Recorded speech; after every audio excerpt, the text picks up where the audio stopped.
ಕೇಂದ್ರ ಸರ್ಕಾರ ಇದೇ ರೀತಿ ದಲಿತರಿಗೆ ತರಬಹುದಾಯ್ತಲ್ಲ ಕಾನೂನ?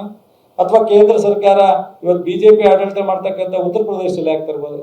ನೋಡಿ, ಯಾವ ವಿಚಾರದಲ್ಲೂ ಸಹ ನಮ್ಮ ಕರ್ನಾಟಕ ಗೌರ್ಮೆಂಟು ಮಾಡಲ್ಲ.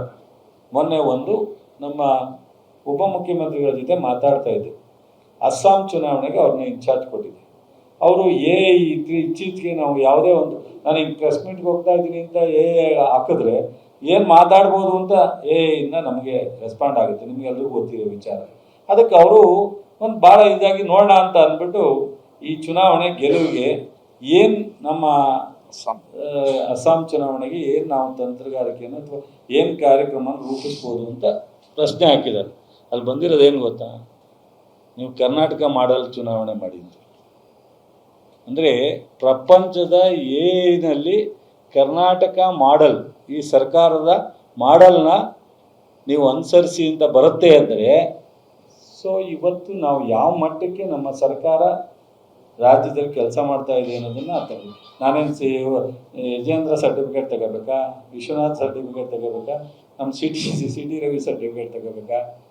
ನೀವೆಲ್ಲ ಲೋಕಲ್, ನೀವೇನು ಅಮೇರಿಕಾದಿಂದ, ಪಾಕಿಸ್ತಾನದಿಂದ, ಡೆಲ್ಲಿಯಿಂದ ಬಂದಿಲ್ಲ.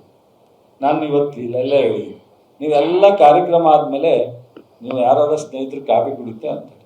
ಚಲುವರಾಯಸ್ವಾಮಿ ಒಬ್ಬ ಸಾಧಾರಣವಾದಂಥ ಮಂತ್ರಿ, ನಾನೇನು ದೊಡ್ಡ ಲೀಡ್ರು ಅಂತ ಹೇಳ್ಕೊಳ್ಳಲ್ಲ. ಸೊ ನಾನು ಹೇಳಿರೋ ವಿಚಾರನ ಅಥವಾ BJPಯವರು JDS ಅವರು ಮಾತಾಡೋ ವಿಚಾರವನ್ನು ಸ್ವಲ್ಪ ಅವಲೋಕನೆ ಮಾಡಿ ಕೂತ್ಕೊಳ್ಳಿ. ಯಾವುದಾದ್ರು ಕೇಂದ್ರ ಸರ್ಕಾರ ಕರ್ನಾಟಕಕ್ಕೆ ಒಂದು ಸ್ವಲ್ಪ ಮಾನ್ಯತೆ ಕೊಡ್ತಾ ಇದೆಯಾ? ಬಸವರಾಜ ಬೊಮ್ಮಾಯಿ ಆಡಳಿತ ಮಾಡೋ ಟೈಮ್ನಲ್ಲೂ ಸಹ ಅವ್ರು ಕೊಡಲಿಲ್ಲ. ಯಡಿಯೂರಪ್ಪ ಆಡಳಿತ ಮಾಡೋ ಟೈಮ್ನಲ್ಲೂ ಕೊಡಲಿಲ್ಲ. ಇವತ್ತು ಕೊಡ್ತಾ ಇಲ್ಲ. ಇವ್ರಿಗೇನು ರೈಟ್ಸ್ ಇದೆ? ಸೊ ನಮ್ಮ ಮೈನಾರಿಟೀಸ್ ಬಗ್ಗೆ, ದಲಿತರ ಬಗ್ಗೆ, ಬ್ಯಾಕ್ವರ್ಡ್ ಬಗ್ಗೆ, ರೈತರ ಬಗ್ಗೆ ಎಲ್ಲ ಸಮುದಾಯವನ್ನು ಗಮನದಲ್ಲಿ ಇಟ್ಕೊಂಡು ಇವತ್ತು ರಾಜಕೀಯ ಅಭಿವೃದ್ಧಿ ಯೋಜನೆಗಳು ಪ್ರತಿಯೊಂದರಲ್ಲೂ ಸಹ ಸಮತೋಲನವಾಗಿ ಮಾಡ್ತಾ ಇರ್ತಕ್ಕಂಥದ್ದು ಕರ್ನಾಟಕದ ರಾಜ್ಯದ ಕಾಂಗ್ರೆಸ್ ಪಕ್ಷ. ಸೊ ನಮ್ಮ ಸರ್ಕಾರ ಅನ್ನೋದ್ರಲ್ಲಿ ನಮಗೆ ಹೆಮ್ಮೆ ಇದೆ ವಿನಃ ಯಾವ ಸಮಾಜಕ್ಕೂ ನಾವು ಅನ್ಯಾಯವನ್ನು, ಯಾವ ಸಮಾಜವನ್ನು ಉದಾಸೀನ ಮಾಡೋ ಪ್ರಶ್ನೆ ಇಲ್ಲ.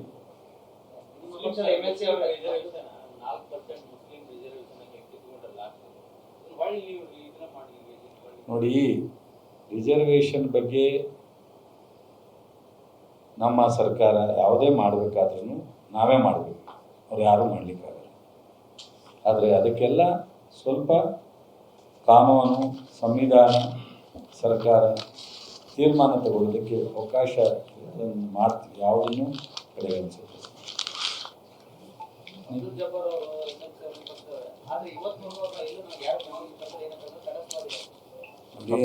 ಎಲ್ಲ ಮಾತನಾಡಿದ್ದಾರೆ.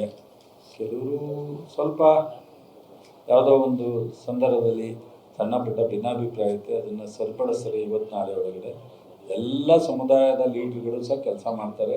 ನಮ್ಮ ಪಕ್ಷದಲ್ಲಿ ಯಾವುದೇ ಭಿನ್ನಾಭಿಪ್ರಾಯ ಇಲ್ಲ. ಭಿನ್ನಾಭಿಪ್ರಾಯ, ಅಸಮಾಧಾನ ಸಂದರ್ಭ ಇದ್ರೂ ಅದು ಸರಿಪಡಿಸ್ತೀವಿ. Thank you sir.